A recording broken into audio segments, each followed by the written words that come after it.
Well, I'm not sure I can define phenomenological research better than the Muppets just did. Let me try and give a little bit more to their wonderful presentation that we just had the experience of living through. And the Muppets really hit the nail on the head there in that phenomenological research studies phenomena. And so what does that mean? So phenomenological research is concerned with the study of phenomena that arises from the experience of being in the world.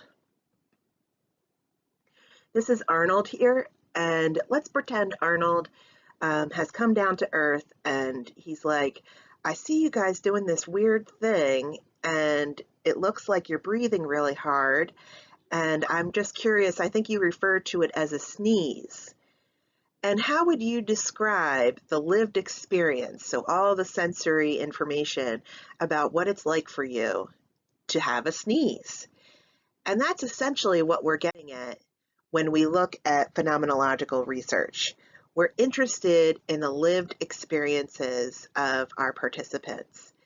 And phenomenology allows us, as these classes have, to put a different lens onto a lived experience to explore what that might mean.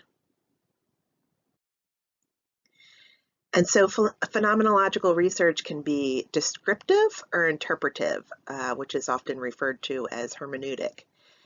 And it's an inductive process, it's qualitative, and you're searching for the essence of a lived experience. And the way that you do that is that you typically are engaging in interviews, semi-structured interviews of some kind, whether that be a focus group or individual interviews. And then you're going to take that data, transcribe it, and you do something called coding, which is just essentially a way to organize the data. And when you're engaging in phenomenological research, you're looking for the essence of the lived experience. So as you're going through the coding process, you're looking for ideas, concepts, experiences that have come up over and over and over again so that you can get to the essential themes or the essence of the lived experience. And what I thought I'd do as a way to walk you through a phenomenological experience here is to walk you through my own study for my doctoral research and I'll tell you about the research method as I'm describing my research. So the first thing you're going to do as a phenomenological researcher is you're going to gather a lot of literature. And when I mean a lot, like I mean a lot. I mean, you need to know cross disciplines, everything that exists around your topic. And when you're doing dissertation research, you have to come up with something that pushes the edge in terms of a gap in the literature. So where is the literature telling me that there still hasn't been a lot of research? And one of the things that I noticed as somebody who's really just into mindfulness as a counselor is that all of this research that was out there very much focused on teaching students how to engage in different types of contemplative practices, mindfulness practices, but nothing about the experience of the educator in providing that information and or leading those experiences. And it's crucial because through a mindfulness lens, you're supposed to have your own practice, and that should be influencing the way that you are engaging in a mindful teaching practice, a mindfulness practice.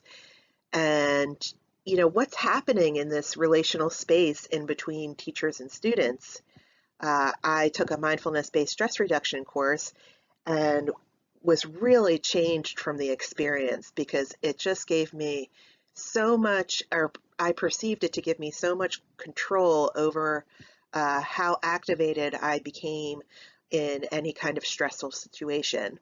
And after doing the mindfulness-based stress reduction 8-week course at Penn, actually here in Philly, I noticed that when I was in situations where I would become very activated, typically I was much less physically activated on an embodied level.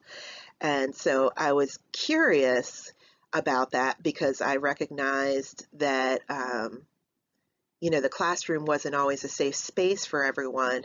And if I could kind of not become quite as activated in stressful situations, and teaching is stressful, then how might that influence the kind of relationships that I have with my students, and how might that influence the quality of the learning environment and experience for the students? So to begin a phenomenological research study, you're going to look at everything in the literature about that topic, and definitely through a cross-discipline lens. And once you kind of have an idea about what you're thinking about in terms of a phenomenological research study, you have to start building an argument.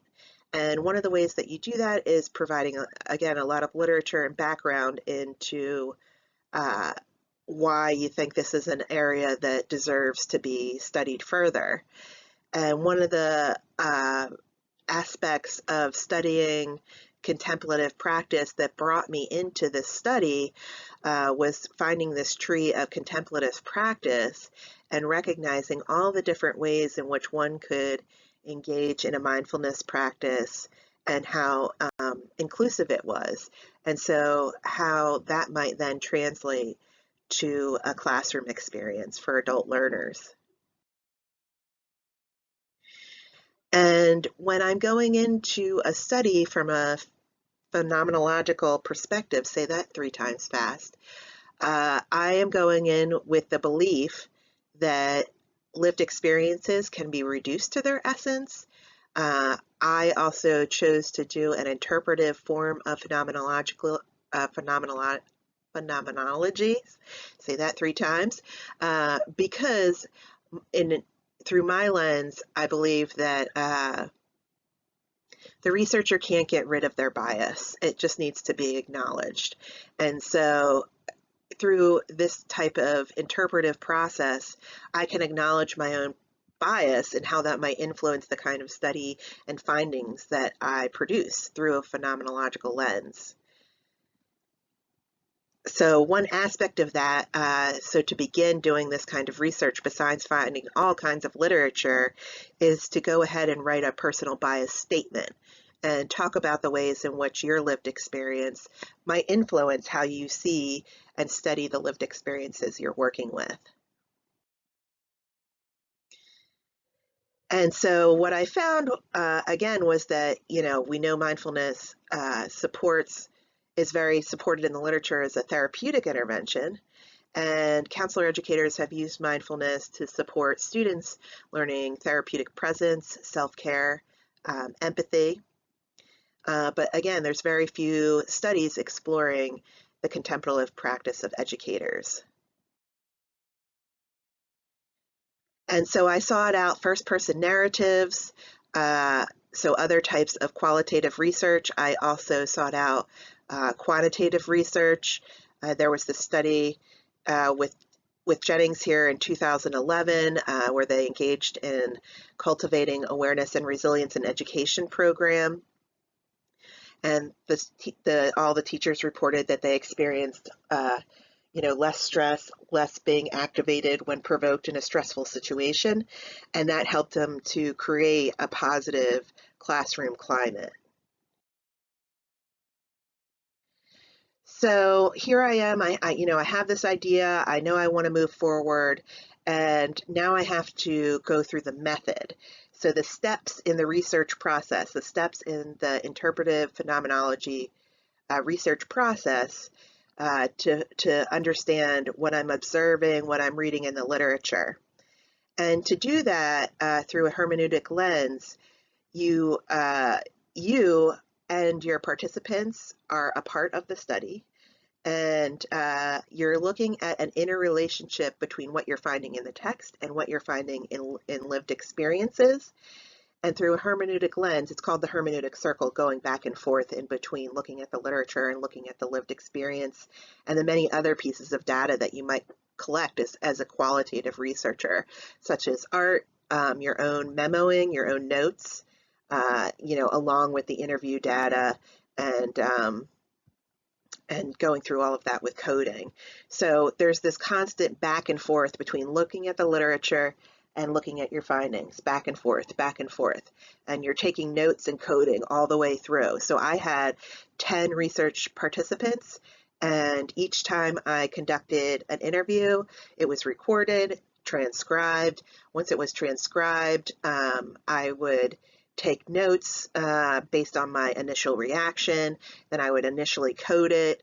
Once I did that for all of the 10 interviews, then I went back and did it again to see how I could take the codes that I found and condense them even further until I came down to my themes, or the lived, the essence of the lived experience. But it's this, just on a real practical level, as you're engaging in the method, you're going back and forth in between gathering data and what you find in the text. And you yourself are the instrument of the study as a qualitative researcher. And again, it emphasizes this constructivist notion, that objective, positivist analysis rather, is just a guise, that there's inherent bias in every situation. And that's pretty much what I'm arguing using this method, that every practice in research has its own method to establish reliability and validity. There's still a bias there. And so what you have to do, if you're going to engage in some type of phenomenological research, you develop a purpose statement, and that purpose statement is going to have these words in it: explore the lived experience. If you see any articles out there that say lived experience, you're working with a phenomenological study. And so the purpose of my study was to explore the lived experience of counselor educators who had a daily mindfulness practice, and how did that influence their work with diverse students in the classroom. So I interviewed 10 counselor educators and then determined essential themes. And when you're doing qualitative research, you typically have one central question that will influence and guide the way you engage in the study, but also then how you engage in thematic analysis. So my central question, my main question, was what is the lived experience of counselor educators with a daily mindfulness practice in the classroom with culturally diverse students? And then I had sub-questions here to help me get even more critical detail, because if we're doing a qualitative study, one of the things that we want is that rich detail. Because if somebody's going to go ahead and recreate the study, which we want them to be able to do, then you have your study is more reliable if you have what is called rich, thick detail. And so you have sub-questions to help you get into more of the nitty-gritty of the experience. And so now we get into the interpretive part of phenomenology. So, I have studied this lived experience of counselor educators who have a mindfulness practice and how that influences their relationships with students. And for me, I know that I really want to understand this information that I've gathered to help other educators cultivate relationships with students, particularly when they're working with students that might be very different from them, that they can still create meaningful, connective relationships with their students. So in order to do that, I then used relational cultural theory as a way to look at, how are these teachers being more authentic, engaging in mutual empathy and relational growth with their students.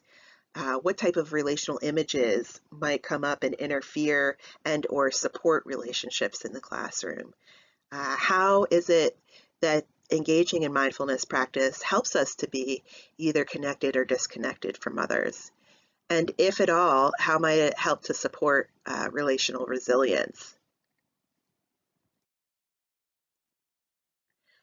So to further align my interpretive lens, which, I really think about as putting on a different colored sunglass. If I look at the world through my red lens, what do I understand about the world that I'm looking at? If I put on, the yellow lens on top of my red lens, I get orange, right? So the lived experience is the phenomena, and then the lenses allow us to see different aspects of that phenomena. And so in order to deepen the areas conceptually where my study overlapped, the practice of mindfulness and relational cultural theory, I created an image here, a Venn diagram of the ways in which they theoretically overlap. A big piece of qualitative research is creating imagery. That's why you always see lots of flowcharts in qualitative research as a way to deepen your understanding about a lived experience. And with qualitative data, I think one of the biggest hurdles for new qualitative researchers is that their questions are just far too large. And with qualitative data, we're really looking for just like the pinpoint, the top of the needle in terms of diving into a lived experience. It doesn't mean that there aren't other connective experiences, within that one experience, but you want that rich, thick detail. So you want your study to be as narrow as possible. You want to what's typically referred to as funnel down as far as you can.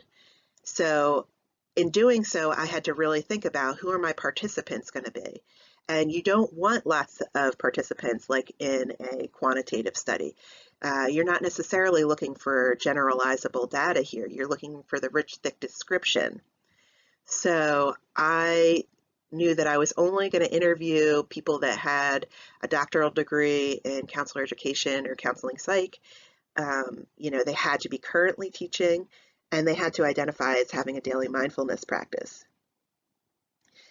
And so, once I've identified who my participants are going to be, then I have to think about, well, like, how am I going to find these people? How am I going to gather this data and do so in an ethical way? And then there's different ways that you can engage in purposeful sampling. And again, purposeful sampling is just a way of saying that, the more that we are specific in the types of criteria that we're looking for in our participants, again, the greater detail and the more valid the information will be, right?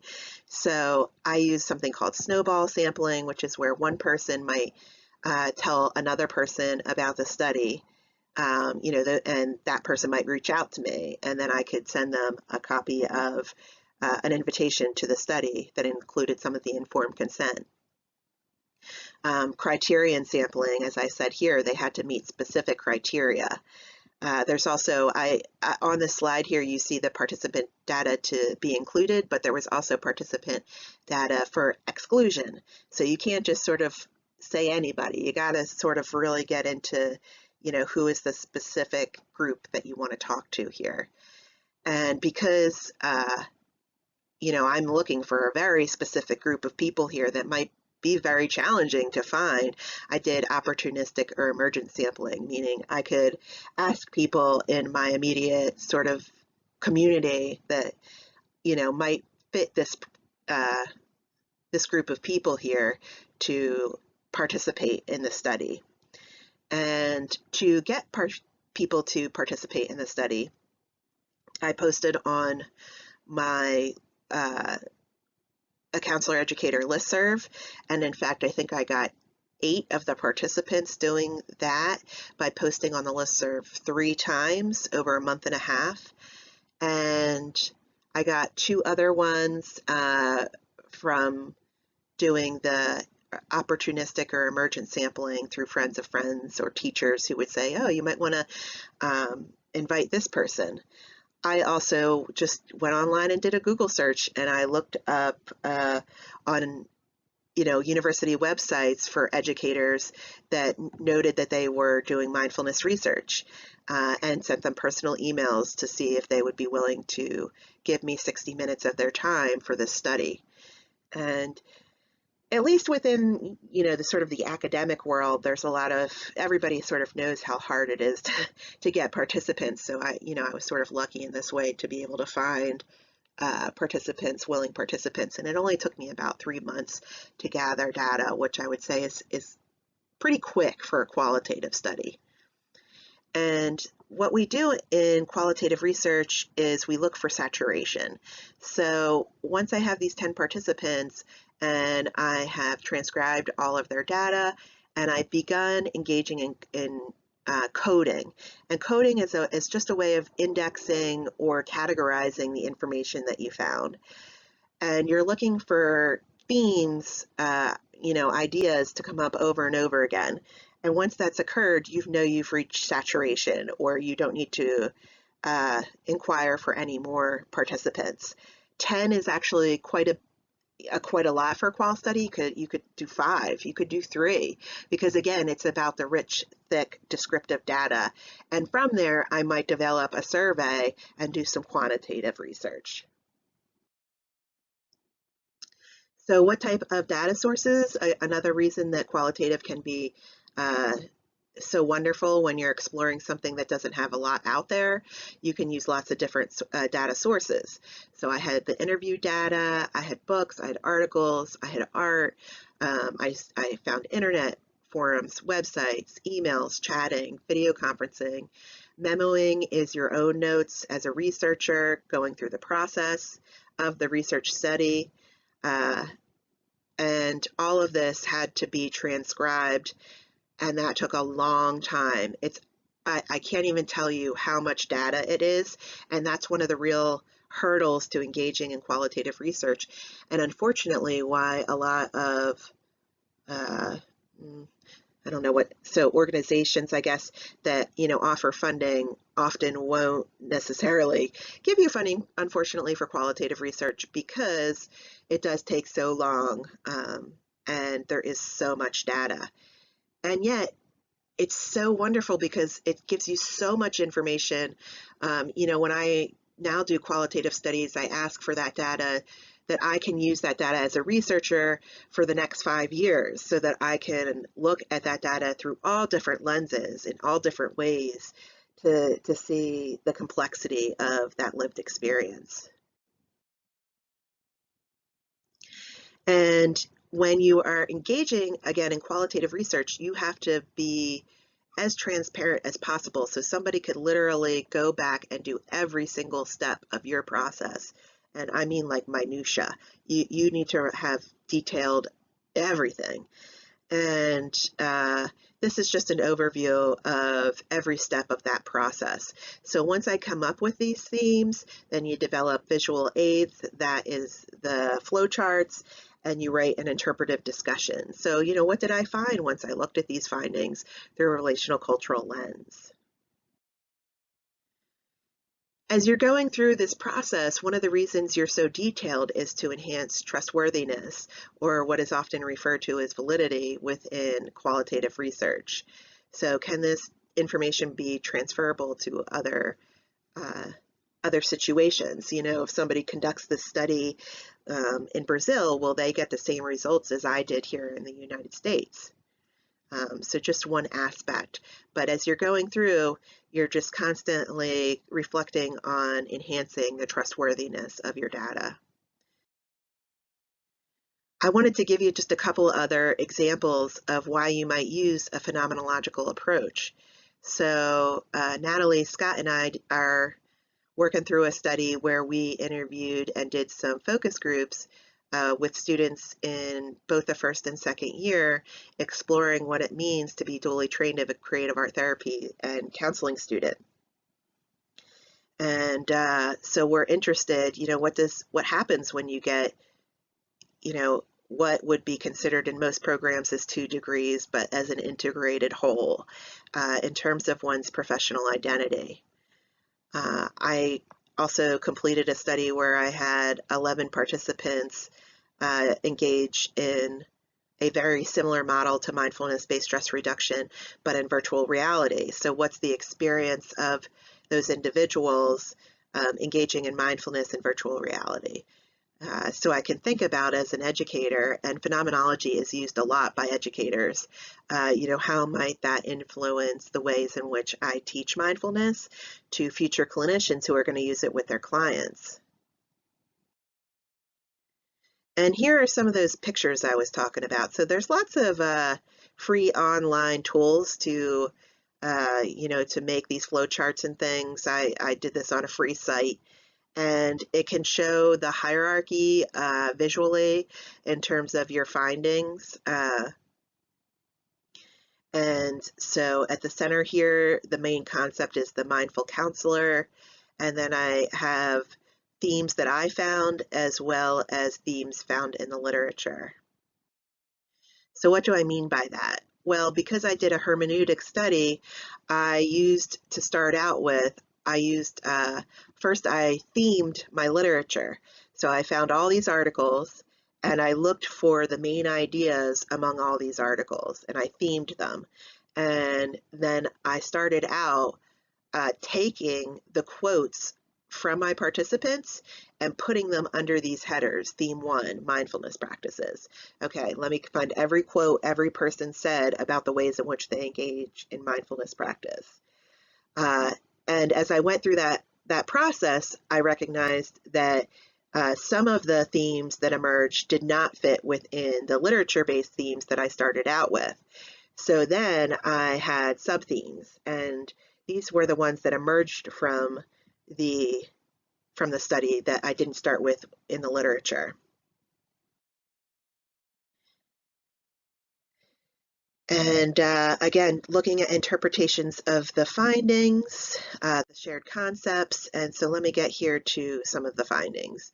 So what I found through looking at their lived experience and then using relational cultural theory as an interpretive lens was that when one engages in a mindfulness practice, it creates the kind of consciousness that can support the quality of attention and awareness that one needs to engage in Miller's 5 good things to create growth fostering relationships.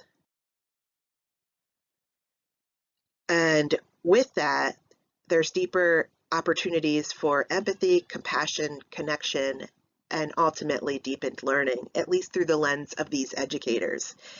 And you'll see through, when you look at qualitative research, phenomenological research, lots of quotes to justify why you came up with the themes that you did, because somebody might challenge you on that. So, here's a couple quotes from some of my participants in answering some of the questions that I came up with for my semi-structured interview. And ultimately, just an interesting part of my interpretive process, it was easier essentially for me to create images first of what I felt and couldn't yet verbalize. And so then the art became, or for me, the flowcharts are a form of art, and it became a way for me to further understand my own understanding of what was going on for these educators, which was that when we can engage in regular mindfulness practice and develop the kind of attention and awareness that we need for growth fostering relationships, all these other aspects are available to us as educators in the moment with our diverse students. And the other one shows sort of, how the mindfulness practice, regulates our internal and external experience for these types of qualities to come into our consciousness and the dialect between that.